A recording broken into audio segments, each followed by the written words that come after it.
The Dallas Mavericks fall to 9-14 on the season after suffering a 31-point beatdown at the hands of the Golden State Warriors, 147-116. This is the Gray Area right here on YouTube. My name is Kevin Gray, of course, of 105.3 The Fan. You can subscribe to my YouTube channel right here at Kevin Gray Sports, and you can follow me on Twitter, Facebook, and Instagram, also at Kevin Gray Sports.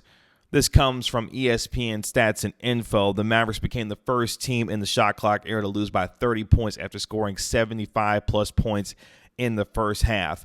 The Mavericks made 20 three-pointers and still lost by 31 points. No other team in NBA history had lost by more than 15 points in those kinds of situations. The Dallas Mavericks made more threes than they did twos. They made 38 field goals against the Golden State Warriors. 20 of those were three-pointers, and they still lost by 31 points. Kelly Oubre, who coming into this game only averaged 12 points on the season, was able to go off for a career-high 40 points in this basketball game.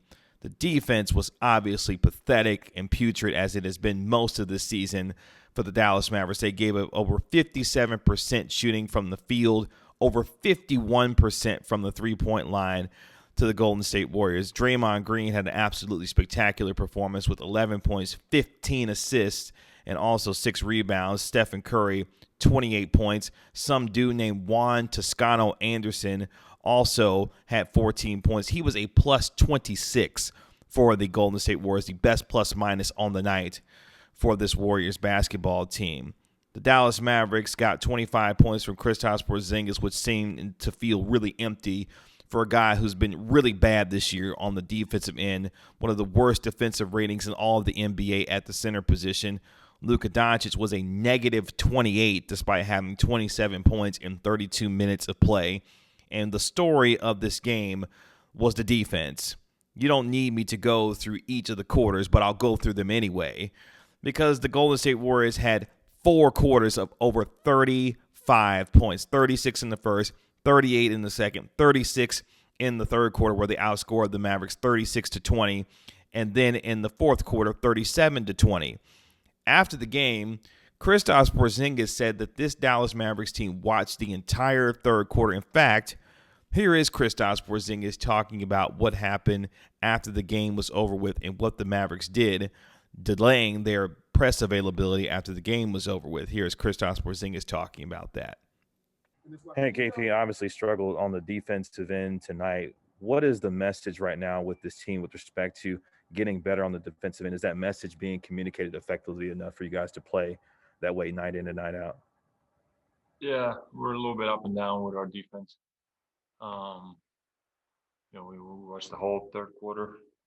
Now after the game, we sat in the locker room and we looked at our mistakes. And obviously we all understand that was a back-to-back, and that's a team that moves around a lot and running around and create shooters all around. It was just one of those nights where they were hitting a lot of good looks, but also a lot of tough ones, and they made them. And we kept fighting, but just was one of those nights tonight.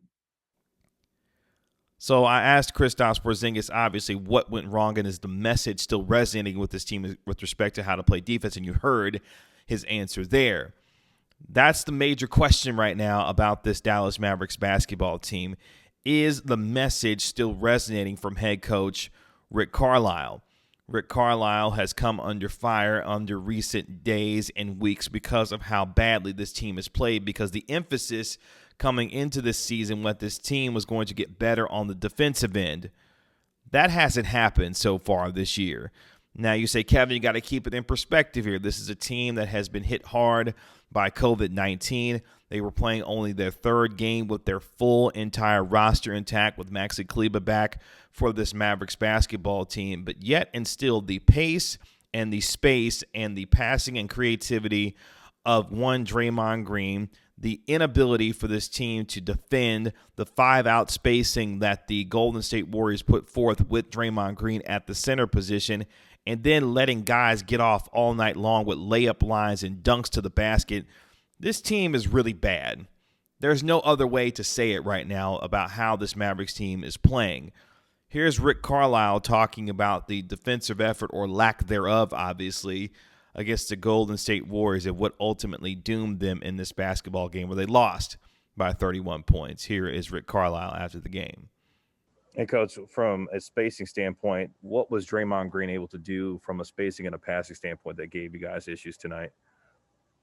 Well, he was very comfortable.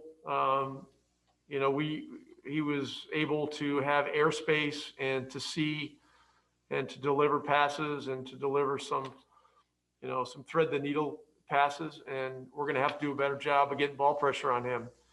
He's a point guard. He's an unusual point guard, power forward. And, the chemistry that he has with Curry, creates a unique problem. And when those two guys are on the floor and wheeling and dealing, it makes the other three guys on the floor, better players. And so, it's part of the equation that we have to work on. But look, we're going to have to be more tied together.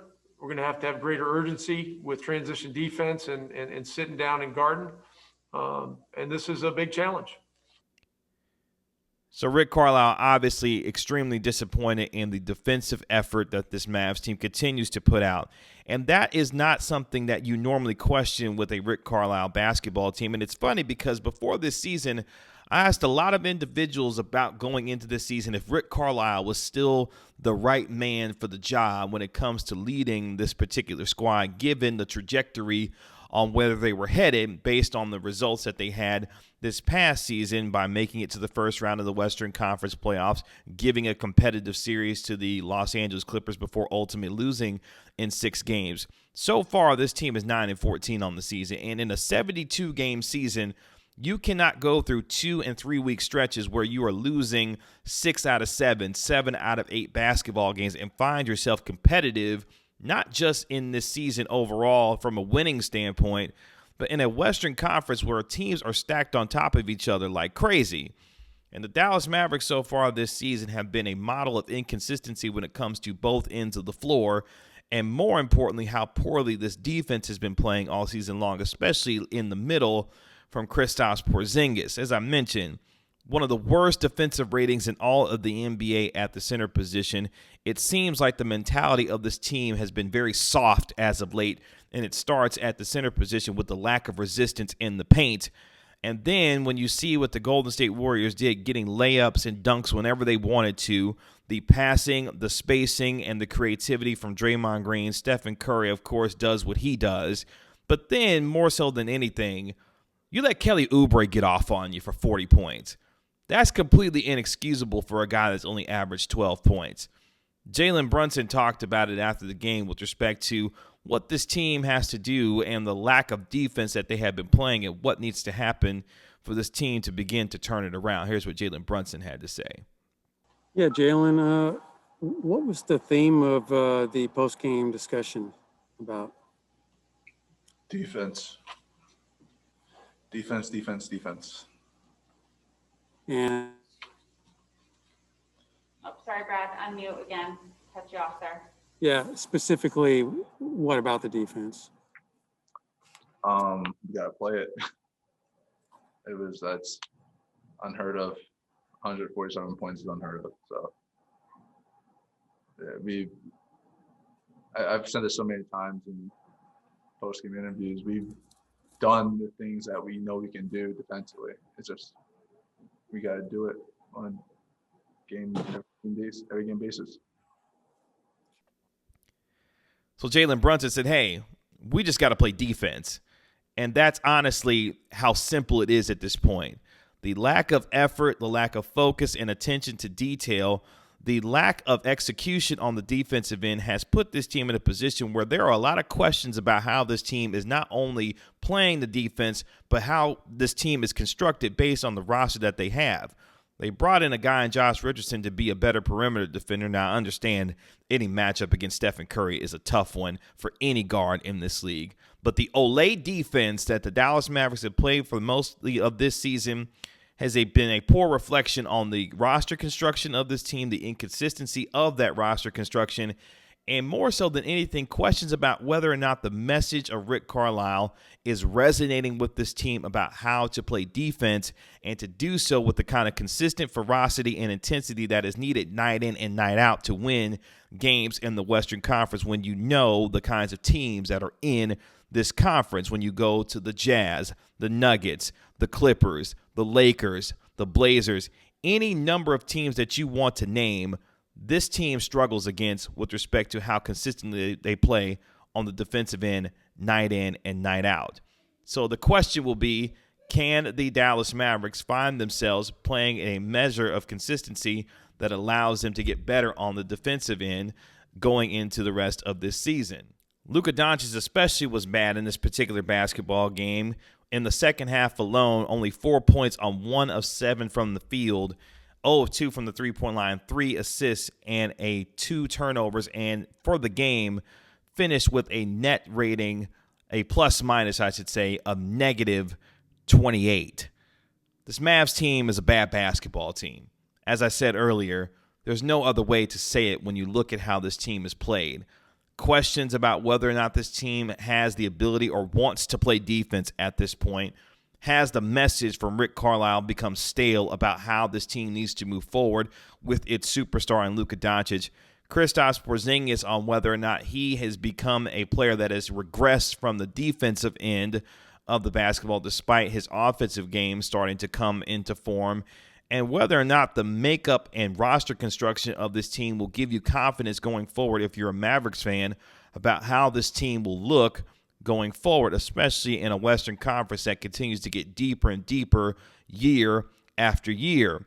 And after what the Golden State Warriors did to the Dallas Mavericks, this isn't about soul searching. This isn't about any of those cliches that you normally hear. This is about want to.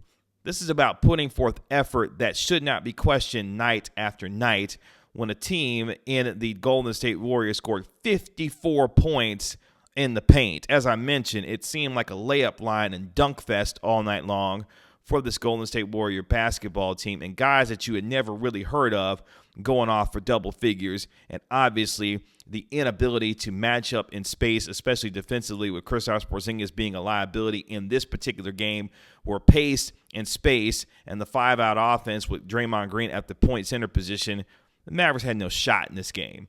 You didn't expect the Golden State Warriors to shoot over 50% from the field and from the three-point line, but at the same time, the way and the inconsistency that this Mavericks team has played with this year, we probably should have saw this coming.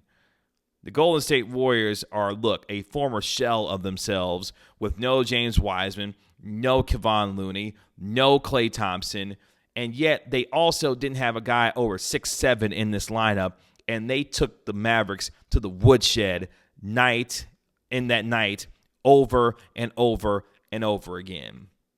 So the question, if you're a Mavs fan, is where did the Mavs go from here? That's a heck of a question, because after what you saw against the Golden State Warriors, who knows at this point? But there's only one way that this team can go up based on the rock-bottom nature that we think that they finally hit against the Golden State Warriors, and that's up. And that starts with a rematch against the Golden State Warriors themselves on Saturday, when they have an opportunity to exact some kind of revenge after the beatdown that they suffered at the hands of the Warriors on Thursday evening in a nationally televised game. We know what the Mavericks need in terms of player personnel. They need a guy who can go get his own bucket, a Bradley Beal type of Victor Oladipo, Zach LaVine, whomever you want to throw in there. But more importantly, this team has to get back to not only shooting the basketball from three, which they actually did in this game, but more importantly, defending the basketball and showing the want to and effort to do so. Because I could break down all kinds of numbers and statistics about defensive rating, offensive rating, field goal percentage, true field goal percentage, all of those things. None of that matters. What matters is the message that this Mavericks team is sending to its fans right now and how pathetically they're playing. That's a team, as Luka Doncic said just a short time ago, they don't look like they care, especially when it comes to playing defense. And that is a reflection of maybe its head coach and the message that's being lost on these players and this team with respect to how they get down with their business, because they ain't handling it right now. especially if you watch the Mavericks play night in and night out. We'll see what happens. Dallas Mavericks get back on the floor on Saturday night when they take on the Golden State Warriors after suffering a 31-point beatdown at the hands of Stephen Curry, Draymond Green, and some dude named Juan Toscano Anderson at the American Airlines Center. You can follow me on Twitter, Facebook, and Instagram at Kevin Gray Sports. You can subscribe to my YouTube channel also right here at Kevin Gray Sports. We'll talk to you later. Peace.